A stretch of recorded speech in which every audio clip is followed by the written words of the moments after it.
All right, welcome back to ABA exam review and our RBT exam practice questions series, where we're going through our next set of questions together and breaking them down. If you're new to the channel, welcome. If you're returning, welcome back. Please like and subscribe. Check out btexamreview.com for all of our study materials, including our famous combo pack.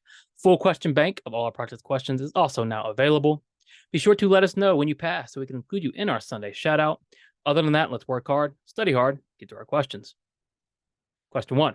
On the first day of class, your professor walks in and says, "This class is scheduled from 4 p.m. to 6:45 p.m. However, we will usually get out earlier than scheduled. It depends on how long the material takes to teach. If getting out is reinforcement, what type of schedule is this?"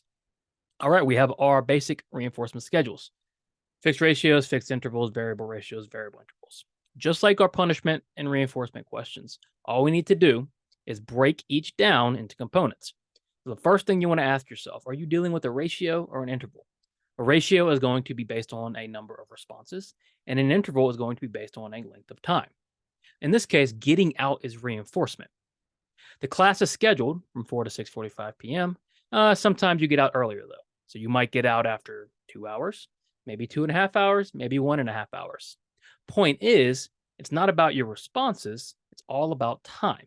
Therefore, you're dealing with an interval schedule.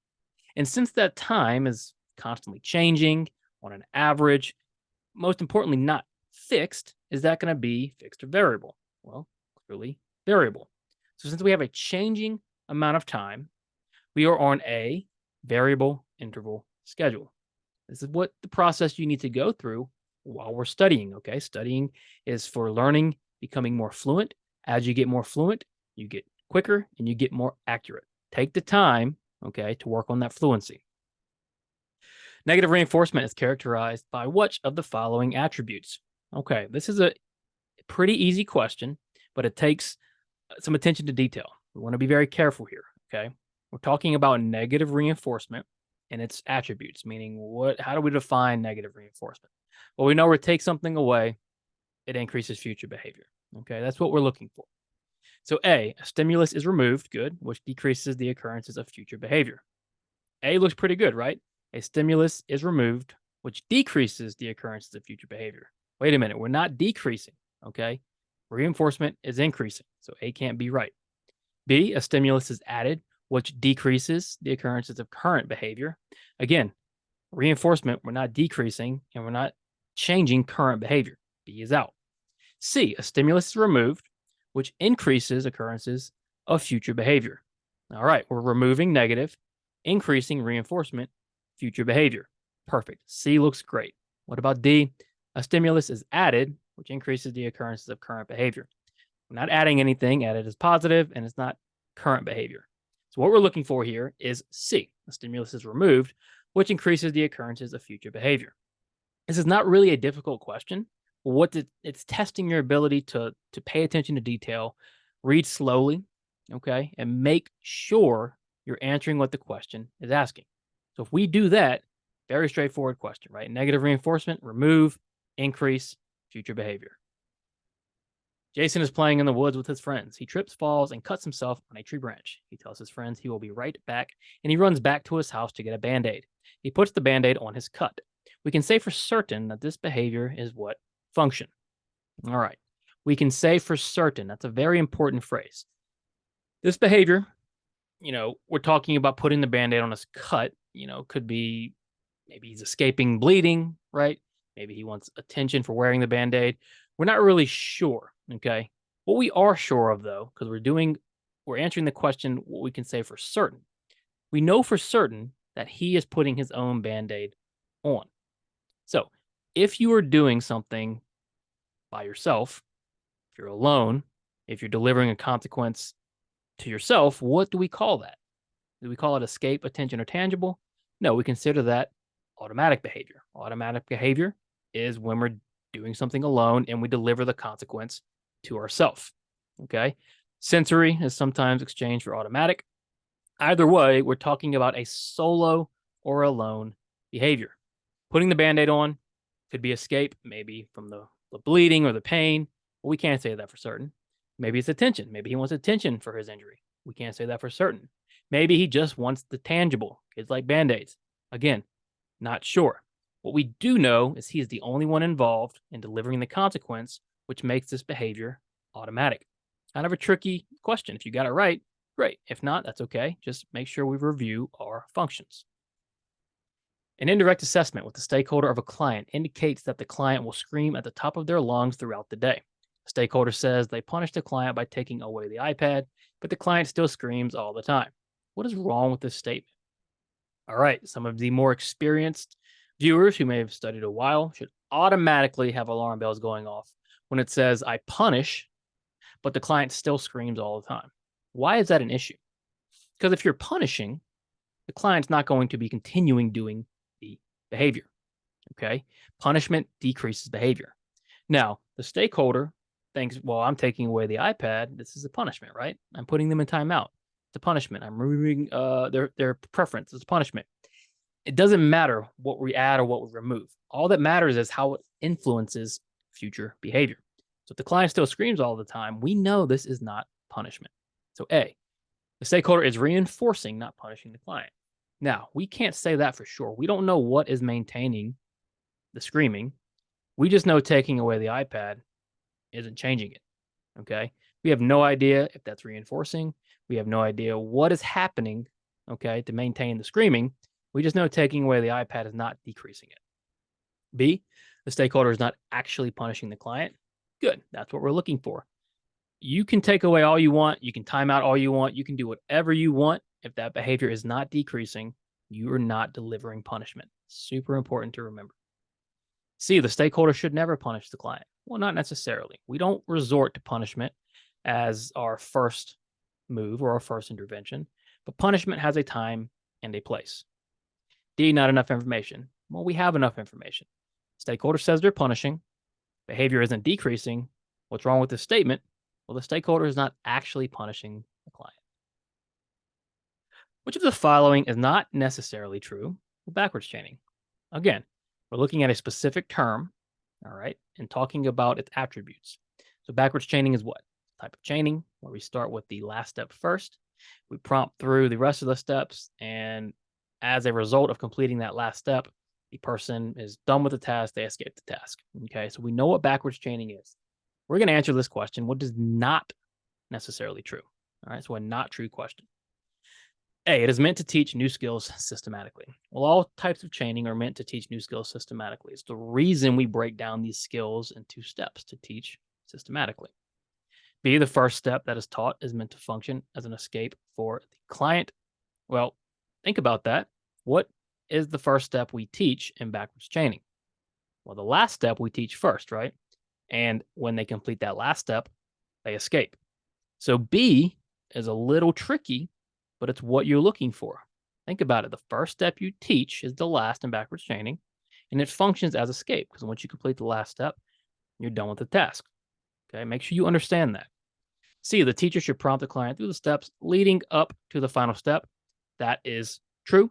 Okay, the teacher should prompt the client through the steps leading up to the final step. And then D, forward chaining is more effective than backwards chaining. Now, that is not necessarily true. Okay, forward chaining and backwards chaining are client dependent. They're skill dependent. It doesn't say one is more effective than the other at all times. All right. So what is not true? Well, what is true is we do teach skills systematically through chaining.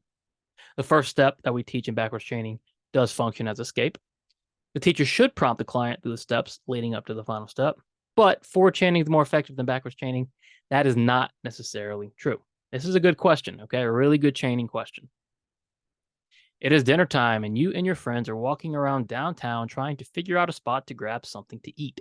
You see a sign that says 2-for-1 margaritas and free chips and salsa. So you all walk in and grab a table. What is the sign? Is what in the scenario relative to getting a table? The question's worded funny. It's asking the sign functions as what, right? Relative to getting the table, what does the sign function as? And when you get one of these questions where we're looking at the parts of the contingency, basically, right? The SDs, the responses, the consequences, you've got to identify what the question is asking about relative to what. And what we mean by that is we're talking about the sign, okay? So we know the sign says 2-for-1. Now, relative to getting a table, when do they see the sign? Well, they see the sign, and then they get a table, Okay, so they see the sign prior to getting a table, making it an antecedent. So we can eliminate D, consequence. Now, is that a motivating operation? Well, no, because you're already looking for something to eat. All right. So you're already hungry. The sign just simply says, hey, food is available. And when something signals that something else is available, that a consequence is available, we call that a SD, or a discriminative stimulus. It isn't a prompt because it doesn't occur in between, right?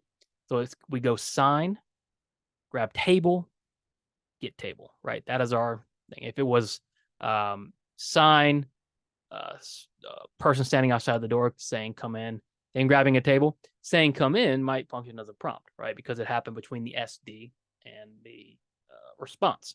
Okay. But we're getting a little complex. Just keep it simple, right?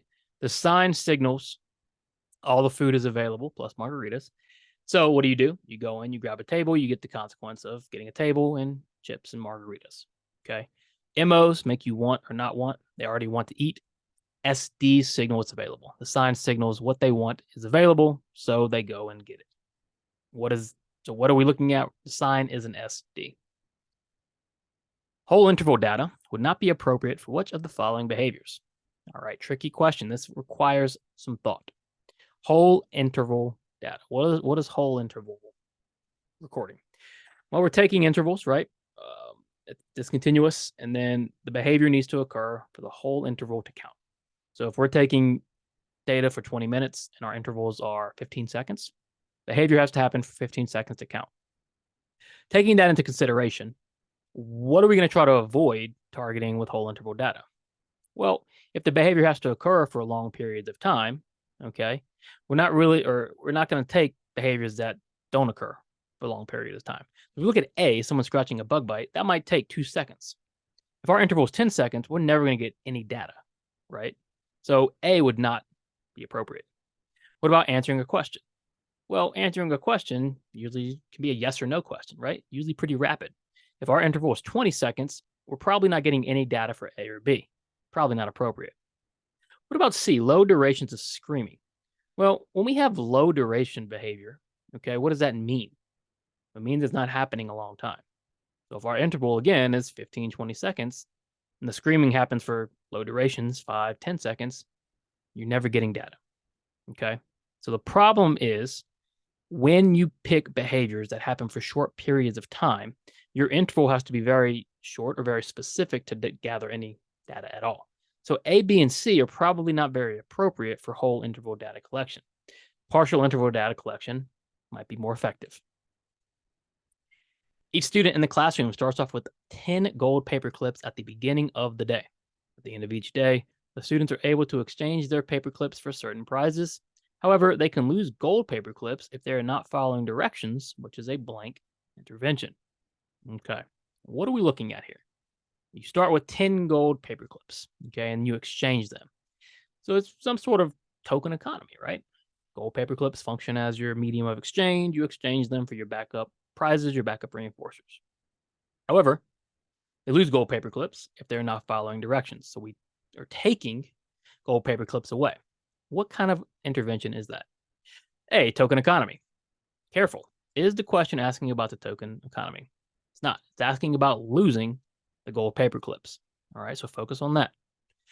B, response cost. Is this a response cost? Well, response cost is a type of negative punishment, part of a token economy. And that's what we're doing, right? If you're not following directions, I take your gold paper clips.